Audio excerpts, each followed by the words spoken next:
this video is about some made up, well, all of them are made up, but I'm making up some elasticity problems. One of them is numerical and the other one has a function.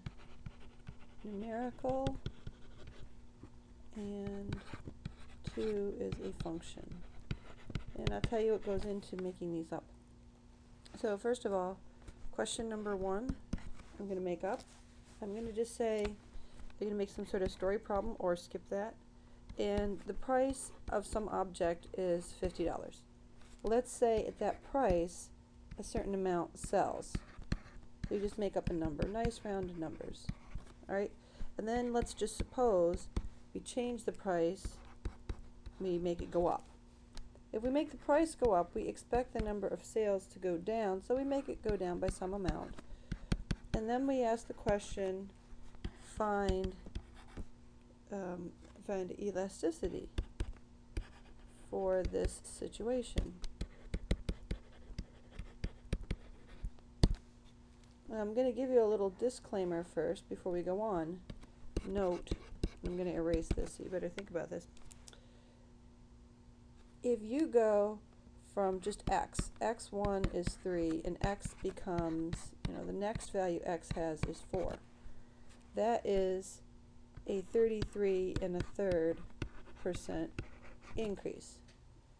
But if you start with x1 is 4, and then you go x2 is 3, that is actually a 25% decrease. So the direction matters a lot in these problems. So for example, you may say, well, that doesn't make any sense. Well, it does, because here's why. When you go percent increase, you would use a multiplier of 1.33333, etc. If you do a percent decrease, it's not 1 plus that percent, it's 1 minus that percent. So it's 0.75. So if you took 3 and then multiply by 1.33333 repeating, and then you multiply by 0.75, what you would get back is 2.999 because you chopped some 3's over here, which is really equal to 3. I mean, really meaning if these went on forever, then this would be a solid 3. Okay? So that bit, I'm going to just leave that aside for you guys. Go back to our problem. Okay, so we want to know what the elasticity is here, and so we use our formula.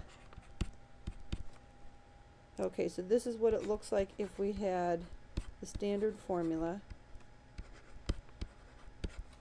right? But what is dq dp? So you guys can write down both formulas on your sheet if you prefer, but this is what is going on. Change in q over q1 versus change in p over p1. And the whole reason I had that other discussion is I want you to be aware that those 1's matter. If you replace them with 2's, you will get the wrong answer. You'll get partial credit, but you get the wrong answer. And don't forget the negative sign. Okay? So, but you can ignore the negative sign in the following way. If you just say, what's the difference between these two guys, is 300. And divide by quantity 1, which is 3,000.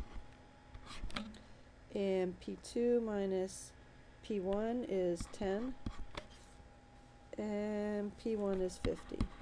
So we get, get rid of some zeros here. 1/10 over 1/5. 1/10 times 5. So this is equal to 1/2. So this is inelastic.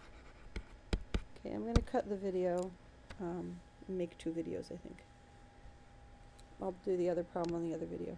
But let me just finish talking about this. So this is the end of this question, but I want you to note the following. R1 is Q1 times P1, and what was P1? 50, 3,000, okay? And so we ended up with 15 with 4 zeros after it. There we go, 150,000 items. Oops. Wrong units. It's revenue. It's dollars. Okay. So what is revenue 2 is P1Q1, oops, P2Q2, and that is 60 times 2,700. And if you pull out your calculator, you find out that's 162,000. And this means revenue goes up when price goes up. Raise price if you're the producer. And this means inelastic. That means you can do what you want because the consumer has to buy your product anyway.